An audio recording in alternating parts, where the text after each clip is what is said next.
Hello दोस्तों, आप सभी का स्वागत है आपके YouTube channel energy concepts with N K Chaudhary. दोस्तों, एनर्जी सेविंग की अगली सीरीज में आज हम बात करेंगे मोटर्स के बारे में कि जो आपकी मोटर्स लगी रहती हैं उनमें आप कैसे एनर्जी को सेव करें, कैसे आप अपने बिल को बचाएं।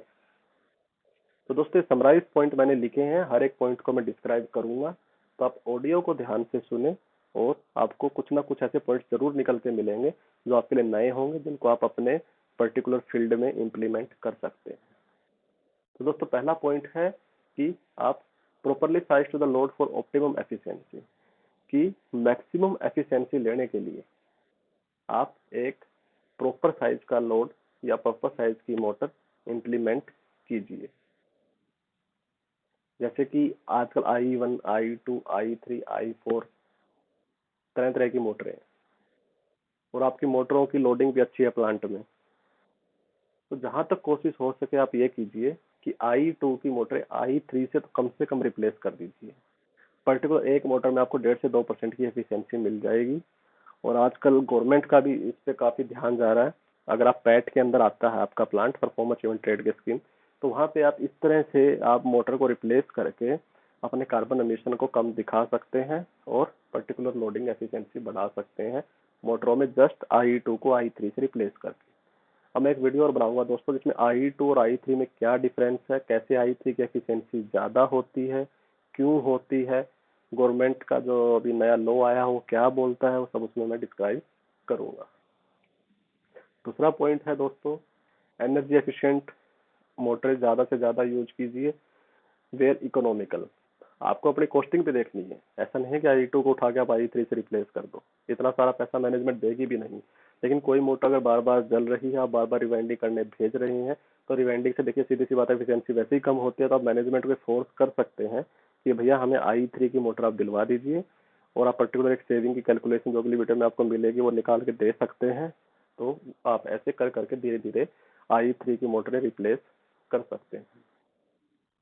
थर्ड पॉइंट है दोस्तों, सिंक्रोनस मोटर को आप यूज कीजिए पावर फैक्टर को इम्प्रूव करने के लिए। जैसे कि इंडक्शन मोटर में पावर फैक्टर हमारा कम होता है, सिंक्रोनस मोटर का पावर फैक्टर हमेशा हमें अच्छा मिलता है।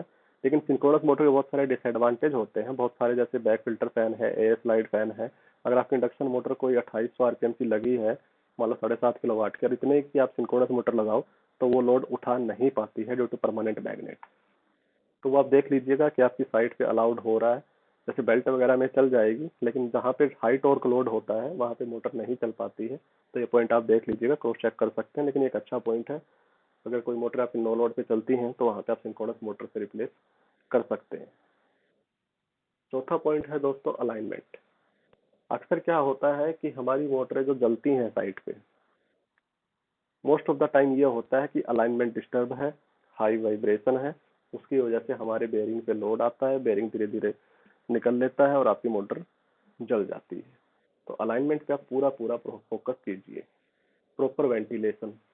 अक्सर क्या होता है दोस्तों, जहाँ पे हमारी जामिंग लगती है इंडस्ट्री में, तो जो वर्कमैन हमारी साइट पे काम करती है वो क्या करते हैं, पीछे से मोटर को खोलते हैं, उसका फैन कवर खोलते हैं, उसकी पंखुड़ी निकाल देते हैं, जो कि मोटर को कूल करने के लिए होता है। जैसे मोटर चलती है, वो पीछे जो पंखा रहता है उसका काम यही होता है कि वो जो मोटर के ऊपर हवा मारता रहे, तो मोटर का जो टेम्परेचर रिफ्लेक्ट हो रहा है वाइंडिंग का, जो उसकी सरफेस पे आ रहा है, वो उसको ठंडा करता रहे और मोटर का टेम्परेचर मेंटेन रहे।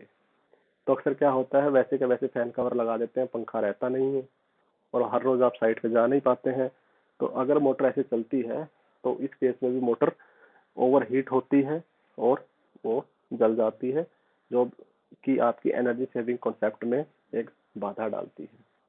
इसका दोस्तों एक थंब रूल भी है कि जो मोटर का ऑपरेटिंग टेम्परेचर आपका, मान लो अभी आपका मोटर का टेम्परेचर साइड पे 45 डिग्री चल रहा है, ठीक है, उससे ऊपर अगर आपका मोटर का टेम्परेचर 10 डिग्री बढ़ गया, एक एवरेज मान लो पहले 45 था 55 हो गया, तो आप ये समझ लीजिए आपकी मोटर की लाइफ आधी हो गई है। अब हर 10 डिग्री टेम्परेचर बढ़ने पे आपकी मोटर की लाइफ आधी होते चली जाएगी। पहले अगर 10 साल थी फिर 5 हो गई, वो और 10 डिग्री बढ़ा तो 2.5 साल हो गई। ये थंब रूल है, इसको आप याद कर लीजिए। इंटरव्यू क्वेश्चन में भी ये काम आता है कि कितने टेम्परेचर बढ़ने पे मोटर की लाइफ पे कितना इम्पैक्ट आता है। तो आप ये आप बता सकते हैं, ये इस तरह से गवर्नमेंट बॉडी अप्रूव्ड रूल है। तो एफिशिएंसी में अगर हम नेक्स्ट बात करें, तो under voltage over voltage condition आप चेक कीजिए। जब आप मेंटेनेंस करते हैं, एमसीसी वगैरह में रनिंग लोड लेते हैं, तो आप देखिए कि आपकी पर्टिकुलर मोटर पे कितना वोल्टेज जा रहा है। देखिए मोटर अगर अंडर वोल्टेज में चलेगी तो अंडर वोल्टेज में क्या होगा, मोटर की जो रिक्वायरमेंट है टॉर्क की वो तो उतनी ही रहेगी। अब उसको कंप्लीट करने के लिए आपकी मोटर पे फोर्स आएगा, मोटर पे फोर्स आएगा तो आपकी मोटर पे लोड आएगा। मोटर जितना लोड उठाएगी उतना वो गर्म होगी, जितना गर्म होगी उतना उसका इंसुलेशन वीक होगा और आखिर में बर्न कंडीशन आ जाती है।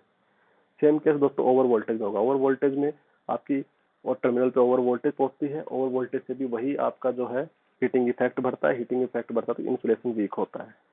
तो जितनी बार मोटर आपकी रिवाइंडिंग होने के लिए जाएंगी उनकी एफिशिएंसी वैसे ही कम हो जाती है। तो ये सारे पॉइंट दोस्तों एफिशिएंसी में मोटर की आते हैं। अगर आप प्लांट में वर्किंग करते हैं तो आप इसकी इस तरह की चेकलिस्ट बनाइए, इस तरह के पॉइंट्स बनाइए जो कि आपकी वर्किंग में गवारा होंगे। थर्ड है आपकी जो दोस्तों पावर सप्लाई है उसको आप बैलेंस कीजिए। मतलब तीनों फेज में आपको एक बैलेंस वोल्टेज मिलती रहनी चाहिए। इन बैलेंस वोल्टेज से 3 से 5% तक मोटर का जो पावर है वो रिड्यूस हो जाता है। 3 फेज पावर सप्लाई के लिए आप कैपेसिटर्स भी देख सकते हैं कि आपके कैपेसिटर तो डिस्टर्ब नहीं हो गए हैं। आपका जो सिंगल फेज लोडिंग है पर्टिकुलर एक ट्रांसफार्मर में पीडीवी पे वो तो डिस्टर्ब नहीं है। अब बहुत सारे पॉइंट, कोई फ्यूज तो नहीं चला गया है, जैसे पॉइंट होते हैं ये सारे चेक करके आप कोशिश कीजिए कि पर्टिकुलर आपकी एमसीसी पे और उसके डाइस पे बैलेंस वोल्टेज जाए। जितनी आपकी बैलेंस वोल्टेज आएगी, जितनी आपकी प्रॉपर वोल्टेज आएगी, अंडर वोल्टेज ओवर वोल्टेज नहीं होगी, उतना ही ज्यादा आपका सिस्टम एफिशिएंट चलेगा, उतनी ही कम हीटिंग आएगी और उतनी ही जो बर्न की सिचुएशन है वो कम आएंगी। उसके बाद क्या है दोस्तों, जैसे ही आपकी देखिए मोटर वाइंडिंग होने के लिए किसी वेंडर के पास जाती है, जब जलती है, इंडस्ट्री में जलती भी है मोटर, आप कितना ही कंट्रोल कर लो तो मोटरें आपकी बर्न तो होती ही होती है। बहुत सारे केसेस रिफ्लेक्ट करते हैं कि आप किस पर्टिकुलर इंडस्ट्री में काम करते हैं। जैसे सीमेंट इंडस्ट्री है, वहाँ पे डस्ट ज़्यादा है, कंसर्न ज़्यादा है, तो इस तरह कंसर्न ज़्यादा आते हैं।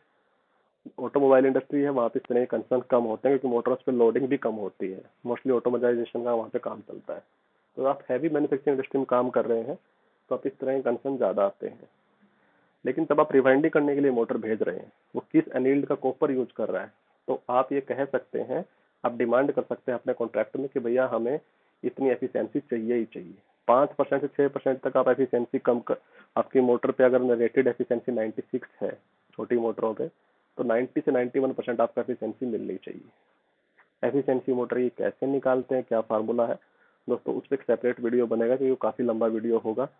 आप सब्सक्राइब कीजिए चैनल और जैसे ही अपडेट आता है आप उसको चेक कीजिएगा। उसके सिवा दोस्तों दो कॉमन पॉइंट होते हैं एनर्जी सेविंग की मोटरों में, कि आप अपने प्लांट में लोड निकालिए मोटर का। अगर किसी मोटर का लोड 40% से कम चलता है, स्टार्टिंग टॉर्क भी ज़्यादा नहीं है, नो लोड पे शुरू होती है और मोटर डेल्टा में है, तो आप उसको स्टार कर दीजिए। स्टार करते ही आपका रजिस्टेंस 1/3 हो गया, उसका करंट भी 1/3 हो जाएगा। 15 किलोवाट की मोटर है तो 5 किलोवाट की बन जाएगी। लेकिन आपकी कंडीशन इस चीज को गवारा दे रही है। 5 किलोवाट की बनती है अपने फुल लोड पे चलेगी, जो भी 40% पे है वो आपका फुल लोड में कन्वर्ट हो जाएगा, आपका पावर फैक्टर भी इंप्रूव होगा और डिस्ट्रीब्यूशन लॉस भी आपके कम हो जाएंगे। तो ये भी एनर्जी सेविंग में आप डाल सकते हैं, आपकी पावर भी इससे कम हो जाएगी ड्यू टू लॉसेस। दूसरा दोस्तों, जो हाइयर साइज की मोटर है, आप मोटर लोडिंग निकालिए, उसमें जो मोटर आपको लिख रहा है कि कोई आपने 75 किलोवाट की मोटर लगा रखी है, लोडिंग आ रहा है 20 से 25 किलोवाट, ओवर साइज वो डिजाइन है, टॉर्क भी इतना ज्यादा नहीं है कि आप दूसरी मोटर रिप्लेस करें तो आपको कंसर्न आ रहा है, तो आप उठा के 37 किलोवाट की मोटर लगाइए, क्योंकि जो 25 किलोवाट की लोडिंग है वो 37 किलोवाट उसको आराम से डिस्क्राइब करेगी। मोटर लोडिंग कॉन्सेप्ट में हम इस चीज को भी आपके कवर कर देंगे। तो दोस्तों मोटरों में हमने काफी बातें की हैं, ये समराइज पॉइंट आपके सामने लिखे हैं। आप अपनी इंडस्ट्री में इन पॉइंट्स को इम्प्लीमेंट कर सकते हैं, चेकलिस्ट बना सकते हैं, आपकी वर्किंग भी इंप्रूव होगी और आपका जॉब फोकस भी इंप्रूव होगा, आपके एचओडी का, आपकी मैनेजमेंट का, इन पर्टिकुलर पॉइंट्स को लेके। तो दोस्तों इस वीडियो में इतना ही है, अगली वीडियो में फिर आपसे मिलते हैं। धन्यवाद।